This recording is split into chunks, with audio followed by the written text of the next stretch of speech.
آئیے سنتے ہیں خالد بشیر تلگامی کا افسانہ پہلا روزہ۔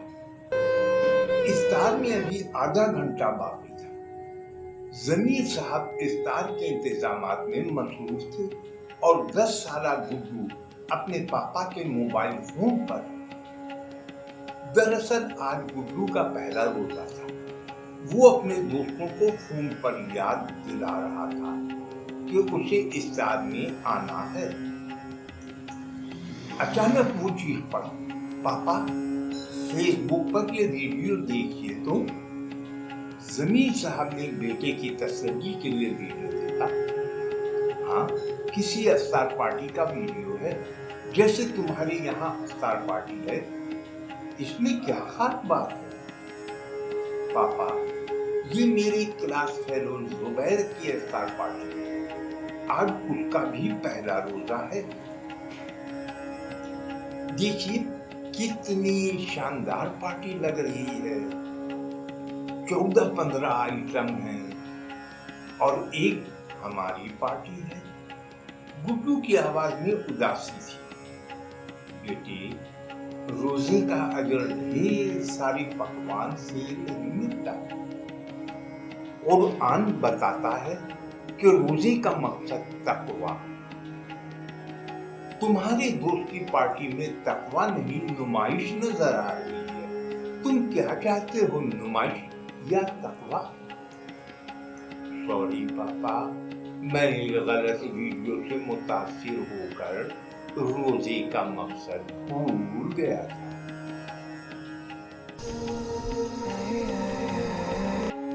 بہرام علی وٹو کا افسانہ سنتے ہیں۔ عنوان ہے عید کی خوشی۔ عید کی صبح اس کے تینوں بیٹے اکٹھے ہو کر اس کے پاس آئے۔ تینوں نے بڑی احترام سے انہیں عید کی مبارکباد دی۔ بڑے بیٹے نے اس کو نیا سوٹ پہنے دیکھ کر کہا، میں نے پیسے وقت سے ادا کر دیے تھے کہ آپ کا عید والا سوٹ جلد تیار ہو جائے۔ درمیانے بیٹے نے کہا، میں نے بھی جلد پیسے ادا کر دیے تھے تاکہ آپ کے جوتے وغیرہ عید سے پہلے آ جائیں۔ چھوٹے نے مٹھائی کا ڈبہ پیش کرتے ہوئے کہا، ابو جی یہ میری طرف سے وصول کیجیے۔ تھوڑی دیر بعد وہ سب رخصت لے کر چلے گئے۔ وہ خوش بھی تھا اور غمگین بھی۔ خوش اس وجہ سے کہ سال بھر بعد اس کے بیٹے اس سے ملنے آئے تھے، اور غمگین اس وجہ سے کہ اس کو یہ عید بھی گھر کی بجائے اولڈ ایج ہوم میں گزارنا پڑ رہا تھا۔ آکاش مغل کا افسانہ روزے دار سنتے ہیں۔ کیسے ہیں خالد بھائی؟ روزے کیسے گزر رہے ہیں؟ الحمدللہ نہیں بھائی، مالک کا کرم ہے۔ آپ کی دعا سے ماہ مقدس کی برکات خوب سمیٹ رہا ہوں۔ اس سال لگتا ہے موسم گرم رہے گا۔ ہوتا رہے گرم، ہمیں کیا، اے سی لگوا دیا ہے تیرے بھائی نے۔ ارے واہ خالد بھائی، لیکن کیا؟ میں یہ کہہ رہا تھا کہ اے سی تو سنا ہے بہت بجلی دیتا ہے، بل تو بہت زیادہ آئے گا۔ اما نہیں یار، وہ اپنا شوکت ہے نا واپڈا والا، اس نے ڈائریکٹ کنیکشن لگا دیا ہے۔ 2000 روپیہ اس کی ہتھیلی پہ رکھتا ہوں اور سارا مہینہ سندھ میں مری کے مزے لیتا ہوں۔ اور بھیا ہم تو سحری کھا کر مزے سے سو جاتے ہیں۔ صاحب کی مہربانی سے آفس میں تو حاضری لگ ہی جاتی ہے۔ سارا دن LED پر اٹغل غازی دیکھتا رہتا ہوں، روزے کا پتہ ہی نہیں چلتا۔ अख्तर रूमानी का सांचा सुनते हैं। उन्वान है एहतरामी रमजान। दरवाजा खटखटाने की आवाज सुनकर उन्होंने दरवाजा खोला तो देखा कि एक खूबसूरत औरत अपनी गोद में तकरीबन साल भर का बच्चा लिए खड़ी है। उसके चेहरे मोरे और शिकस्ता लिबास से उसकी गुर्बत साफ झलक रही थी। चचा, मैं मदद मांगने आई हूँ। शौहर अस्पताल में भर्ती है, मेरा कोई और नहीं है। चचा, मेरी कुछ मदद कर दें, अल्लाह आपका भला करेगा। रमजान का महीना है, कुछ फितरा ज़कात। उन्होंने उसके सरापा का भरपूर नजरों से जायजा किया और बुदबुदाए, ला हौल वला कुव्वता इल्ला बिल्लाह। फिर बोले, अभी तो मुमकिन नहीं है क्योंकि सब फितरा तकसीम हो गया। रमजान के बाद आना, मैं तुम्हारी मदद जरूर करूंगा। बकिया अफसानचा सुनाने से पहले बता दूं कि अदब बरसों से जिंदा है और हमेशा जिंदा रहेगा। ये अदब दोस्ती ही तो है कि आज भी जब लोगों के पास वक्त नहीं, फिर भी कुछ लोग अपना वक्त मुताले में गुजारते हैं। कुछ लोग अदब परवरी में बहुत आगे नजर आएंगे, जिनको उस वक्त तक नींद नहीं आती जब तक कुछ वक्त मुताला को ना दे दे। कोई शायरी पसंद करता है तो कोई अफसाने कहानियां। पसंद अपनी अपनी, मगर अदब परवरी जारी है।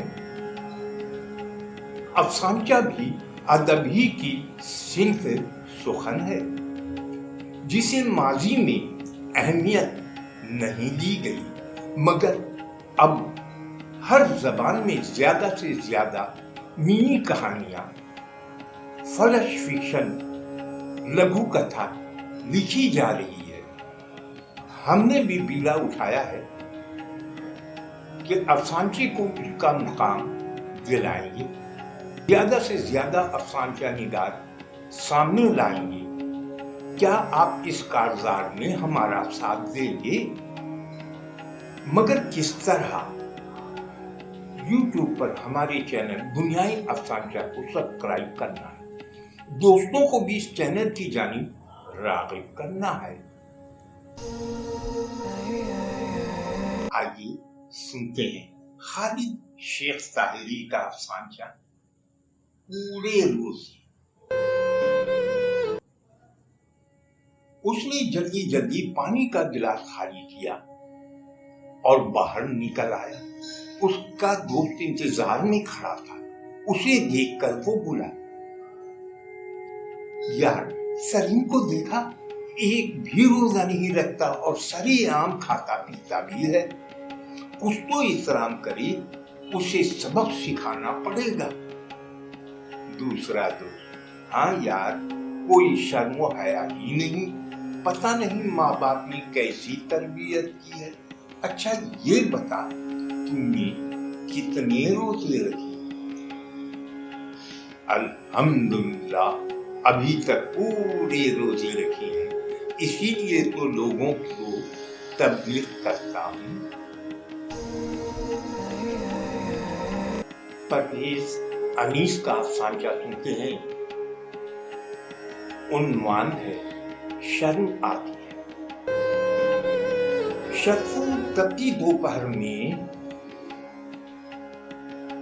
दहशत गर्दों की तरह चेहरा ढांककर अपनी साइकिल पर निकला। मोहल्ले और बाजार से दूर एक सुनसान सड़क से गुजरकर वो हाईवे पर पहुंचा। वो पसीने से शराबोर ढाबे पर पहुंचा और पानी पर टूट पड़ा। उसे देखते ही ढाबे का मालिक, जो एक पेड़ के नीचे आराम कर रहा था, उठा और बोला, अरे आज बहुत देर कर दी। बच्चों ने सोने में देर कर दी।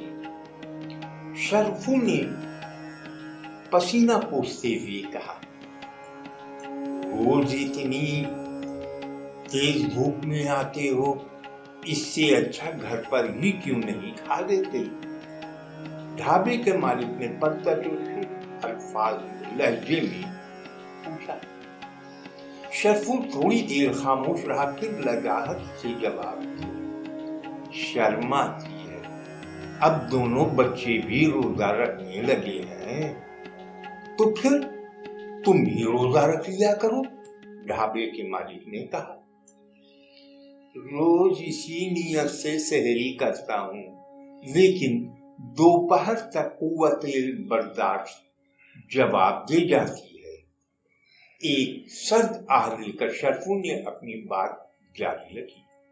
बस ये समझ लो दोस्त, बरसों की कोताहियों की सजा भुगत रहा हूँ।